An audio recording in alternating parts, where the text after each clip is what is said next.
Baik, hakikat pengelolaan humas madrasah. Nah, menurut kamus Font and Wicknell, humas adalah segenap kegiatan dan teknik atau kiat yang digunakan organisasi atau individu untuk menciptakan atau melihara sikap dan tanggapan yang baik dari pihak luar terhadap keberadaan dan aktivitasnya. Nah, apa sih maksudnya humas? Apa peran humas dalam pendidikan itu apa? Nah, humas dalam pendidikan adalah tahap-tahap pengelolaan yang berkaitan dengan kegiatan-kegiatan sekolah yang berhubungan dengan lembaga pendidikan dan masyarakat, yaitu terutama untuk orang tua siswa. Nah, gunanya untuk menunjang proses belajar mengajar di lembaga pendidikan yang berkaitan. Nah, humas ini memiliki tujuan humas sekolah dan masyarakat terutama untuk orang tua siswa, yaitu 1. Mengembangkan pengertian masyarakat terkhususnya orang tua siswa tentang tujuan dan kegiatan pendidikan di sekolah. Yang kedua, yaitu memperlihatkan bahwa rumah dan sekolah bekerja sama dalam rangka mencapai tujuan pendidikan di sekolah. Yang ketiga, memberi fasilitas pertukaran informasi antara orang tua dan guru yang kemudian mempunyai dampak terhadap pemecahan pendidikan anak. Yang keempat, mewujudkan perolehan opini masyarakat tentang sekolah sebagai perencanaan pertemuan dengan orang tua dalam rangka memenuhi kebutuhan siswa. Yang kelima, yaitu membantu pertumbuhan dan perkembangan pribadi anak. Nah, apa saja kedudukan humas dalam administrasi pendidikan? Ada 5 macam, yaitu ada administrasi kurikulum, administrasi murid, administrasi personal sekolah, administrasi tata laksana dan sarana fisik, dan yang kelima itu administrasi kegiatan hubungan sekolah dan masyarakat. Kalau dilihat dari sisi manajemen, humas berfungsi sebagai alat komunikasi. Tapi kalau dilihat dari sisi administrasi pendidikan, humas termasuk dalam bagian administrasi pendidikan atau.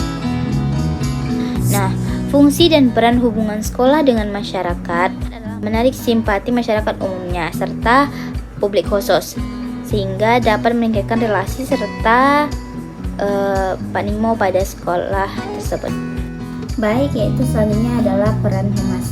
Nah, peran humas ini terbagi menjadi 6, yaitu yang pertama peran humas eksternal. Peran humas eksternal adalah keseluruhan upaya yang dilangsungkan secara terencana dan berkesinambungan, yang mana bertujuan untuk menciptakan dan memelihara citra sekolah yang saling pengertian antara sekolah dan semua yang ada, termasuk elemen-elemen yang berada di luar lingkungan sekolah.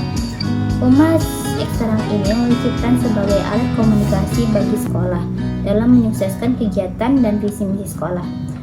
Contoh lawan komunikasi yang dimaksud ini yaitu dengan komite sekolah, pemerintah, wali murid, institusi luar, perusahaan, dan bisa juga LSM atau media dan wartawan yang peduli terhadap kemajuan pendidikan. Terus contoh medianya apa? Yaitu ada jurnal eksternal, radio, televisi, literatur, edukatif, komunikasi lisan pemeran, seminar, dan konferensi serta sponsor. Baik ke dalam maupun keluar, humas memiliki fungsi yang sama, yaitu membangun hubungan komunikasi dan persepsi positif kepada stakeholder, pendidikan dari negatif menjadi positif. Nah, yang kedua yaitu ada kegiatan humas internal.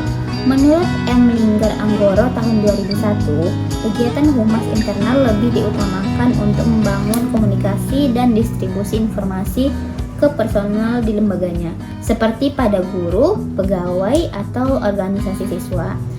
Yang ketiga yaitu pelaksanaan berbagai jenis kegiatan humas pendidikan, di mana yaitu jenis-jenisnya ada mengatur hubungan sekolah dengan orang tua siswa, memelihara hubungan baik dengan Badan Pembantu Penyelenggaraan Pendidikan atau BP3.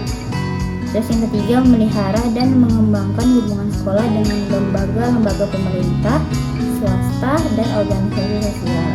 Yang keempat, ada memberi peringatan masyarakat tentang fungsi sekolah melalui bermacam-macam teknik atau sarana komunikasi seperti majalah, surat kabar, atau mendatangkan narasumber. Hubungan tersebut merupakan hubungan kerjasama yang bersifat pedagogis, sosiologis, dan produktif yang dapat memberikan keuntungan, kebaikan, dan kemajuan untuk kedua belah pihak. Untuk itu, kepala sekolah memegang peranan yang sangat penting dan menentukan hubungan dengan masyarakat secara eksternal. Yang keempat, ada manfaat khusus humas. Pendidikan di sekolah, pengelolaan humas mempunyai peran yang cukup besar bagi perkembangan suatu organisasi, karena bagaimanapun suatu organisasi tidak mungkin bisa berkembang dengan baik tanpa adanya hubungan baik dengan masyarakat sekitar. Menurut Fuad Ihsan tahun 2003, manfaat hubungan timbal balik antara sekolah dan masyarakat itu ada dua. Ada dua manfaat bagi masyarakat dan manfaat bagi sekolah. Nah, selanjutnya itu ada manfaat hubungan timbal balik antara sekolah dan masyarakat. Yang pertama, adanya tenaga pendidik yang membantu membangun masyarakat. Yang kedua, masyarakat dapat menyampaikan kondisi lingkungan kepada para pendidik. Yang ketiga, meningkatkan pola pikir dan sikap yang mendukung program pemerintah. Yang keempat, masyarakat lebih memahami dan merasa memiliki sekolah.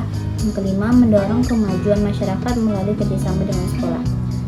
Nah, terus selanjutnya ada manfaat hubungan timbal balik bagi sekolah, antara lain yaitu sekolah mendapatkan masukan untuk memperbaiki proses belajar mengajar. Yang kedua, siswa mendapat pengalaman langsung dari masyarakat.